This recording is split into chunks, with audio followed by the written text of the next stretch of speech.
Hello बच्चों, good morning. आप देख रहे हैं 11th क्लास लेक्चर 1 चल रही है, ठीक। और आज ही से स्टार्ट हुई है ट्रिग्नोमेट्री एंड फंक्शन। डेट देख सकते हैं 050924, ठीक। 3.1 का पहला इंट्रोडक्शन है। देखिए ट्रिग्नोमेट्री होता है क्या। The word is a trigonometry. Trigonometry एक ग्रीक वर्ड है। क्या वर्ड है? ग्रीक वर्ड है।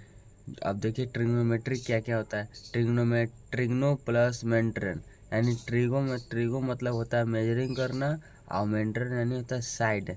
इसका डिस्कवर किए थे आर्यभट्ट 476 ईस्वी से लेकर 550 ईस्वी तक। ट्रिग्नोमेट्री एकदम बेसिक से चलूँगा। किस चीज़ से?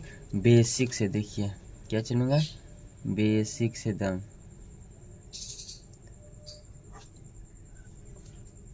बेसिक से चल लूँ। आपको देखिए बेसिक से स्टार्ट किया जा रहा है ट्रिग्नोमेट्रिक। आप 10th क्लास में पढ़े होंगे, 9th में पढ़े होंगे, 8th में पढ़े होंगे, ठीक।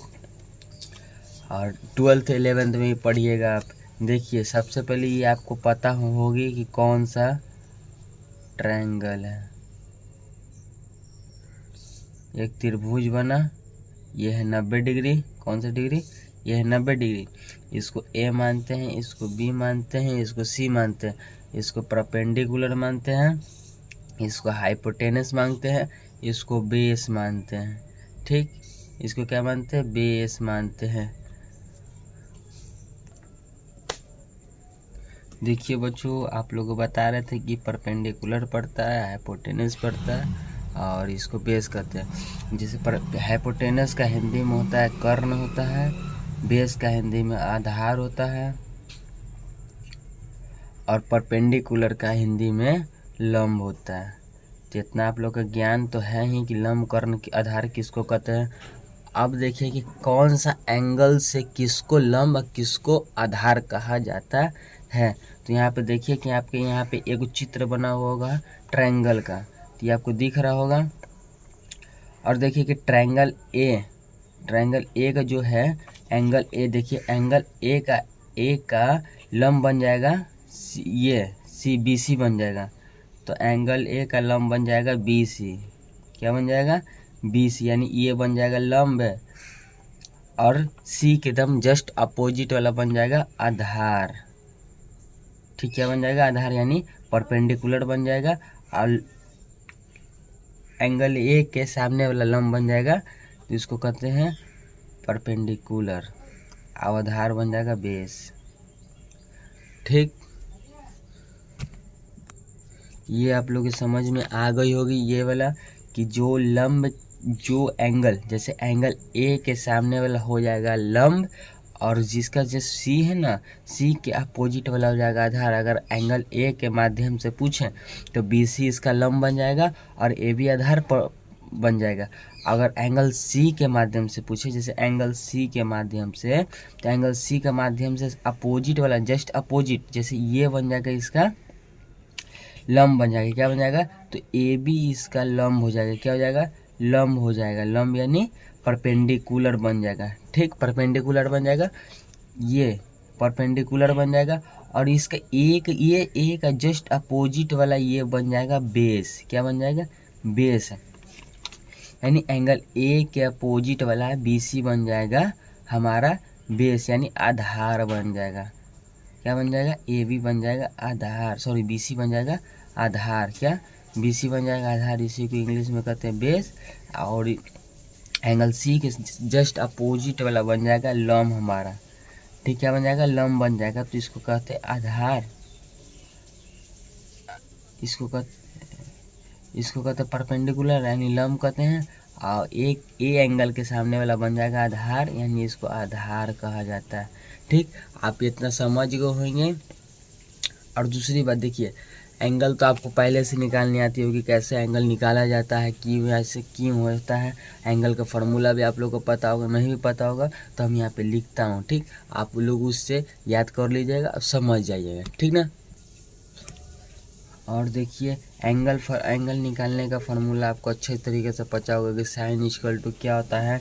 तो परपेंडिकुलर बाय हाइपोटेनस होता है। तो उसको शॉर्ट फॉर्म में निकालने का तरीका हम बताते हैं कैसे निकाला जाएगा और कैसे याद रखा जाएगा। तो हम एक ही बात में, तो आप देखिए यहाँ पे है एक ट्रिक है। क्या है? ट्रिक है। तो ट्रिक क्या है बउआ लोग? देखिए, पंडित बद्री प्रसाद हर हर बोल। क्या? हर हर बोल। आप लोग के सामने एक ट्रिक लिख दिए बउआ लोग, ताकि एग्जाम में अगर भूल भी जाए ना तो इसको याद रखना है। याद क्या रखना है? पंडित बद्री प्रसाद हर हर बोल। क्या करना है? पंडित बद्री प्रसाद हर हर बोल। नहीं याद होता है तो हम नाम भी लिख देते हैं। नाम लिख देते हैं। देखिए, पंडित बद्री प्रसाद ठीक, पंडित बद्री प्रसाद हर हर बोल। क्या? हर हर बोल। तो पंडित बद्री प्रसाद हर हर बोल। तो इसका देखिए, इसका कैसे निकलता है। पहला इसका हो गया साइन थीटा। क्या हो गया? Sine theta. दूसरा हो गया कॉस थीटा। तीसरा हो गया टेन थीटा। क्या हो गया? Tan theta. इसी का जस्ट अपोजिट। क्या? Just opposite. तो साइन का अपोजिट क्या होता है? तो कॉसेक होता है, कॉसेक थीटा। कॉस का अपोजिट की होता है तो सेक थीटा। टेन का अपोजिट की होता है तो कॉट थीटा। ठीक, आपको यहाँ तक समझ में आ गया होगा। अब देखिए इसको कैसे हम स्थापित करते एक फार्मूला पे। देखिए, हम इधर साइन थीटा बराबर लिखते हैं, बराबर या इक्वल टू साइन थीटा बराबर लिखेंगे हम P/H लिखेंगे। तो P यानी क्या होता है? लंब होता है। पहला ध्यान रखिएगा, P यानी लंब होता है और H यानी आधार होता है। क्या होता है? आधार होता है। आधार होता है। तो उसी पर हम शॉर्ट फॉर्म में लिख देते हैं। अब देखिए, कॉस का होता है, कॉस थीटा बराबर होता है B/H। क्या होता है? B/H। तो B यानी आपको पता होगा कि आधार होती है। क्या होती है? आधार होती है। और H यानी क्या होता है? कर्ण होता है। क्या होता है? कर्ण होता है। ये गलती लिखा गया था। H यानी होता है कर्ण। क्या होता है? H यानी कर्ण होता है। ठीक ना? तो इसको इग्नोर कीजिएगा आप। किसको? इसको आप इग्नोर कीजिएगा। इसको हम बैटनर मार देते ताकि आपको लिखने में दिक्कत ना हो। ठीक ना? आपको लिखने में दिक्कत ना हो। इसको कोई दिक्कत आपको होगी तो आप कमेंट कर सकते हैं, और साथ ही साथ मेरा मोबाइल नंबर दिया होगा, उसको व्हाट्सएप पे आप मैसेज भी कर सकते हैं।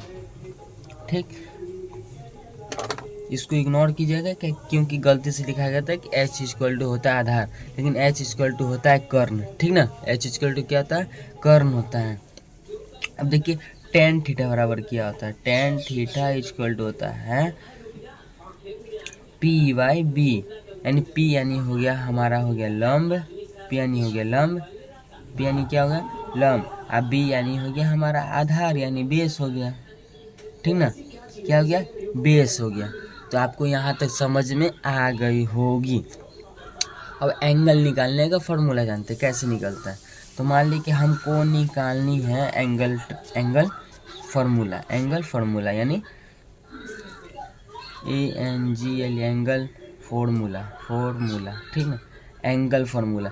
तो आपको पता होगी कि कौन सा एंगल कब निकल जाएगा। हाइपोटेनस का निकालना होगा तो हमको दोनों एंगल को जोड़ देते हैं। अगर किसी एक एंगल के जैसे हमको निकालना है परपेंडिकुलर, तो परपेंडिकुलर को निकालने के लिए दोनों में से माइनस करते हैं। तो कैसे होता है देखिए पहले। तो H स्क्वायर इक्वल टू होता है P square plus B square. ठीक, अब इसको ऐसे करेंगे, फिर इसको हम रूट में लाएंगे। तो जब यहाँ से H स्क्वायर पर से स्क्वायर हटाएंगे ना तो इस पर रूट चढ़ जाएगा। किस पे? इस पर रूट चढ़ जाएगा। तो H इक्वल टू अंदर रूट P का स्क्वायर प्लस B का स्क्वायर। ठीक, H इक्वल टू P का स्क्वायर प्लस B का स्क्वायर अंदर रूट। ठीक, अब उसी प्रकार देखिए B का निकालना है। तो B यानी होता है बेस होता है। ठीक ना? तो B square equal to H का स्क्वायर प्लस पी का स्क्वायर।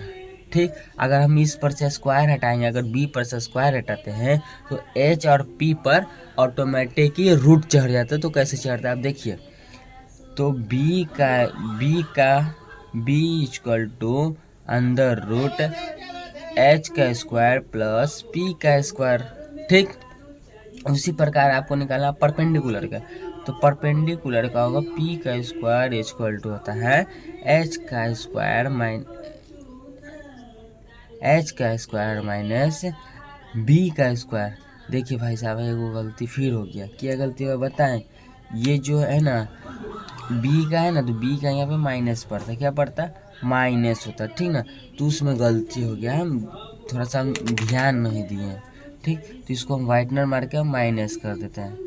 ठीक ना, क्या कर देते हैं? माइनस कर देते हैं।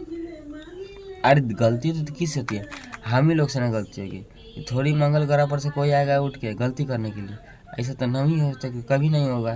ठीक ना, तो गलती हम ही लोग से होती है, गलती को सुधार करना हम ही लोग का है। ठीक ना, कोई पड़ोसिया में से या बाहर से नहीं आता गलती को सुधार करने। ठीक, सुधार करने भी आ जाएगा तो तुमको और मजाक उड़ाएगा। ठीक ना, कि हम सुधार किए हैं, तो ये सबसे आप ध्यान देकर बनाइएगा। अगली बार से हमसे गलती हो गई थी तो हम उसको सुधार दिए। ठीक ना, इसको सूखने दीजिए, तब माइनस लगा देंगे। तो P का हो जाएगा, P इक्वल टू यहाँ से स्क्वायर हटेगा तो P का हो जाएगा H का स्क्वायर माइनस B का स्क्वायर। ठीक, आगे इधर जो गलती हुआ तो वहाँ पे हम माइनस लगा देते। क्या लगा देते हैं? माइनस लग गया ना, माइनस लगा देते हैं। क्या लगा दिए बुआ? माइनस लगा दिए। तो इस अगली बार से आप ध्यान दीजिएगा, क्योंकि हमको अब थोड़ा दिक्कत हो गई है अभी, लेकिन आज फर्स्ट क्लास है ना, बहुत दिन के बाद स्टार्ट की है, तो इसलिए हम थोड़ा सा दिक्कत हो गई। अगला नेक्स्ट क्लास से दिक्कत अब नहीं होगी। ठीक, देखिए बुआ, यही था आपका जो फार्मूला है एंगल निकालने वाला। देख लीजिए आप, एंगल फार्मूला होगा H square equal to P square plus B square. तो जब एच पर से स्क्वायर हटाएंगे तो इस पर रूट चढ़ जाएगा। देखिए कैसे चढ़ता है, तो H equal to under root P का स्क्वायर प्लस बी का स्क्वायर। ठीक, ये किसका था? कर्ण का निकालने का फॉर्मूला था। अब निकालते हैं हम बेस का, यानी आधार का, तो बी का square equal to H square minus P square. तो जब बी पर से स्क्वायर हटाएंगे तो ऑटोमेटिक रूट चढ़ जाएगा किस पे? तो एच पर और पी पे चढ़ जाएगा। तो B equal to under root H square minus B square. समझे? अब निकालते हैं परपेंडिकुलर यानी लंब का, तो P square equal to H square minus B square. अगर पी पर से हम स्क्वायर हटाते हैं तो ऑटोमेटिकली एच और बी पे जुड़ जाएगा। तो देखिए P square under root H square minus B square. ठीक, आपको इतना समझ होगी, आप इसको आप लिख सकते हैं। 5 मिनट के लिए हम इसको ब्रेक देते हैं, तो आप लिख लीजिए। अच्छा सा स्क्रीनशॉट भी ले सकते हैं, आप लिख लीजिए।